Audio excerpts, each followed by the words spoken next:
Bonjour, première vidéo pour les quatrièmes pour cette troisième semaine de confinement après les vacances. Euh, C'était le travail sur la carte, d'accord.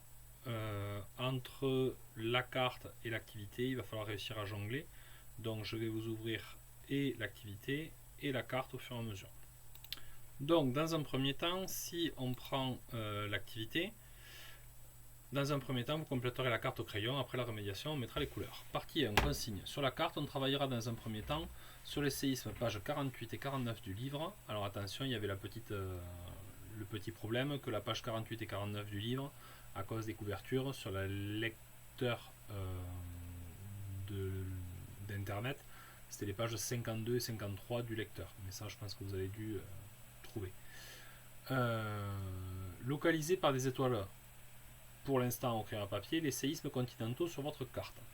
Donc, dans ces séismes continentaux, on avait quoi comme document? Je vous mets les documents en même temps sur un autre lecteur internet.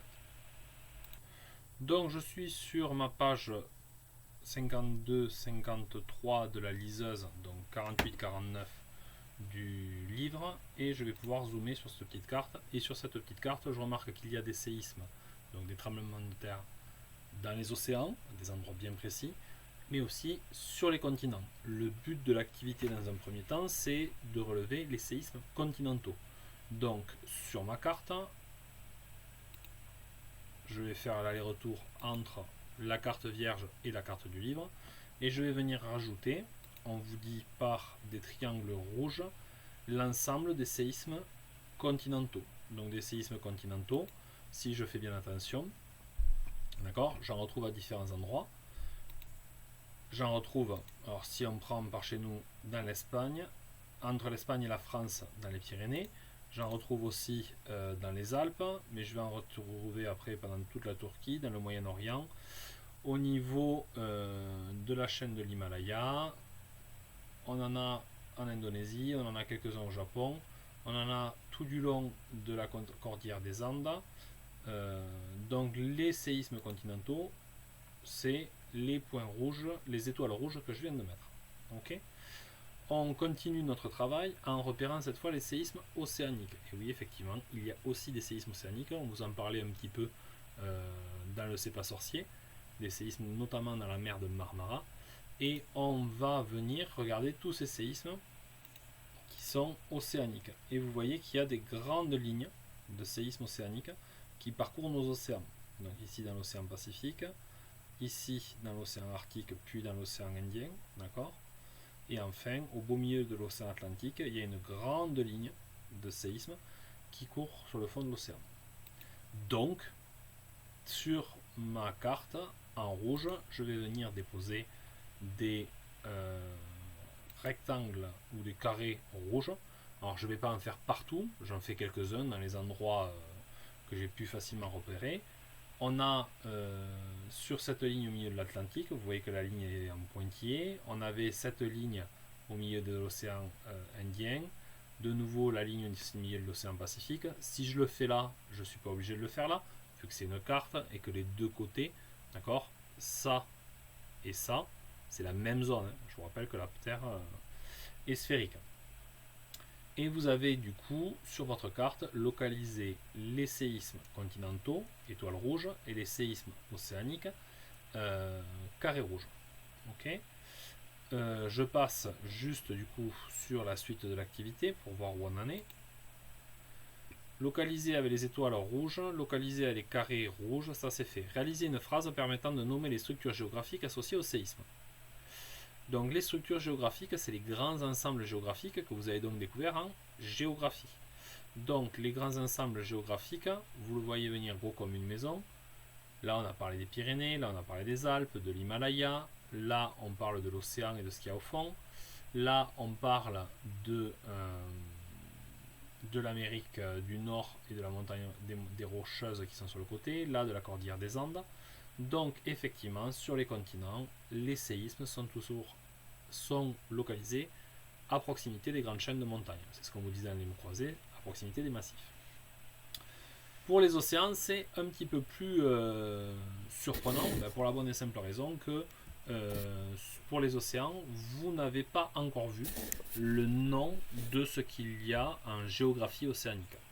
Donc ces séismes sont associés à ces grands traits là, d'accord, noirs, qui font par exemple là tout le tour du Pacifique. Si vous regardez sur toute la carte, il y a une structure là qui se relaie, d'accord.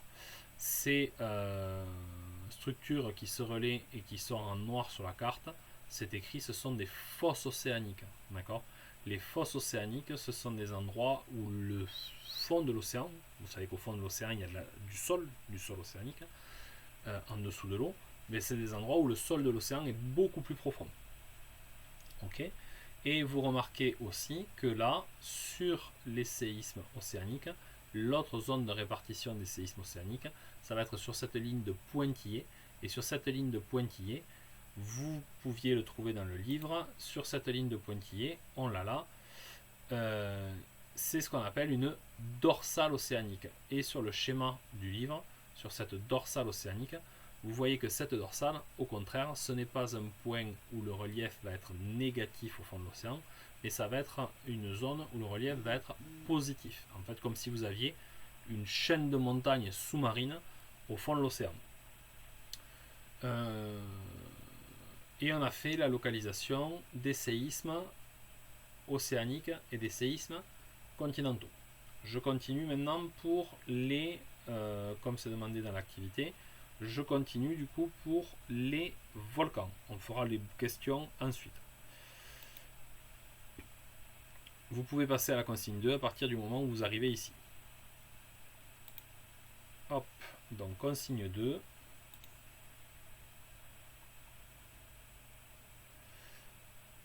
Localisez avec des triangles en vert les volcans explosifs sur votre carte. Donc la carte, on est page 39 du livre, soit 42 de la visionneuse. Donc je vais sur la visionneuse. Sur la visionneuse, je sors du plein écran, sinon ça ne marchera pas. Je vais à la page 42 du livre.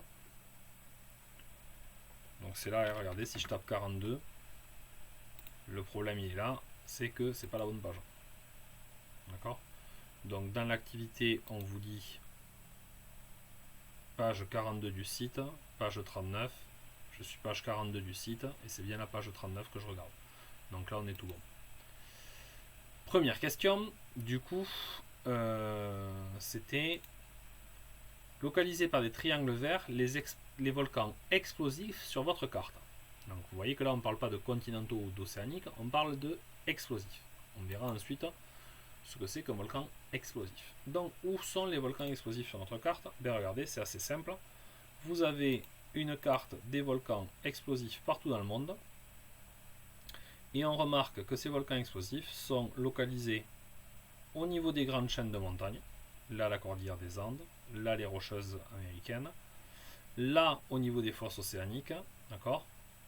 Là, au niveau des fosses océaniques. Là aussi. Là aussi.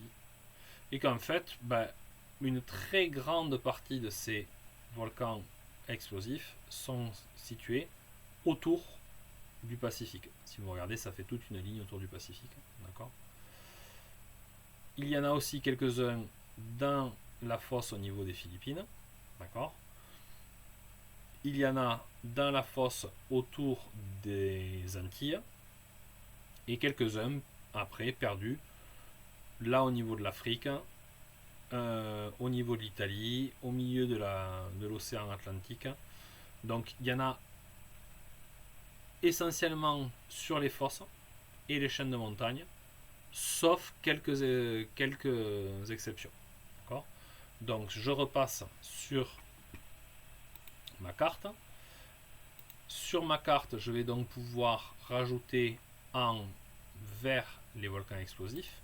Donc c'est ce qu'on a dit, essentiellement la ceinture de feu du Pacifique, d'accord, avec en plus les Philippines et derrière les Caraïbes, quelques-uns dans l'Himalaya, d'accord, si vous voulez en mettre un ou deux en Afrique, on a vu qu'il y en avait, un ou deux dans l'océan Atlantique, il y en a aussi. On passe ensuite à l'autre page, donc l'autre page c'est la page 41 du livre, soit 44 de la visionneuse, là aussi c'est bien fait. Hop, je vais page 44, et page 44, je remarque que j'ai à peu près la même carte, sauf que cette fois ce ne sont que pour les volcans efflusifs et les dorsales océaniques. Vous avez là d'ailleurs un schéma de à quoi ressemble une dorsale océanique. Vous voyez que ça ressemble effectivement à un relief positif au fond de l'océan. Nous sommes donc sur cette carte et on voit que tous les volcans effusifs sont quasiment tous localisés sur les dorsales océaniques. De toutes petites exceptions, d'accord, et on verra que c'est pas si loin que ça, d'accord. Il y a l'île de la Réunion, ici. D'ailleurs, ils se sont même pas embêtés à le mettre sur la carte, d'accord, ce qui est un peu dommage. Et une autre là, dans l'est africain, d'accord, dans cette zone dont on reparlera juste après, où vous voyez que là, il n'y a pas de dorsale océanique et pourtant il y a plein de volcans effusifs. Ok. Donc si je reprends ma carte, la suite de la carte, ça va être de rajouter par des ronds verts l'ensemble des volcans effusifs que l'on trouve à la surface de notre planète. Donc toute la dorsale océanique avec notamment les volcans islandais, d'accord, dont on reparlera aussi. Là, la dorsale de l'océan Indien avec le petit décrochage de la Réunion, on en reparlera aussi plus tard. La dorsale antarctique, la dorsale pacifique, et vous avez quasiment trouvé tous les volcans océaniques, les volcans effusifs. Il y en a quelques-uns là et là en Italie aussi, donc là c'est un peu le bazar, on verra pourquoi par la suite. Je continue. Une fois, du coup, si vous avez fait toute votre carte correctement, vous allez vous retrouver avec l'ensemble des séismes et des volcans figurant sur la même carte. Sur la même carte, du coup, hop là, petit spoil, sur la même carte, vous devriez avoir une carte qui ressemble à ça. Avec à droite, vous le voyez, les trois légendes, que là, pour avoir quelque chose de propre, je ne les ai pas rajoutées, mais vous avez du coup les chaînes de montagne, les fosses océaniques et les dorsales océaniques. Pour la suite, j'aimerais, une fois que vous aurez fait le coloriage propre comme ça, que vous réalisiez du coup le coloriage du reste de la carte. Et du coup le coloriage du reste de la carte, ça nous donnerait quoi? Ça nous donnerait l'ensemble des étendues aquatiques, océan, mer, en bleu. Faites-le au crayon à papier, au feutre, ça va être dégueulasse très rapidement. Les montagnes, les chaînes de montagnes en marron, et l'ensemble des continents restants, donc les continents mais pas les chaînes de montagne, en jaune ou en beige. D'accord? Ça, c'est le travail que vous allez avoir à faire pour qu'on puisse enchaîner avec l'étape suivante. Je vous souhaite une bonne fin de journée. Vu les difficultés à télécharger et à enregistrer aujourd'hui, je pense que ça sera la seule vidéo pour ce mardi. Le reste arrivera mercredi. Je vous souhaite une bonne fin de journée. J'espère que vous allez tous bien. Allez, au revoir.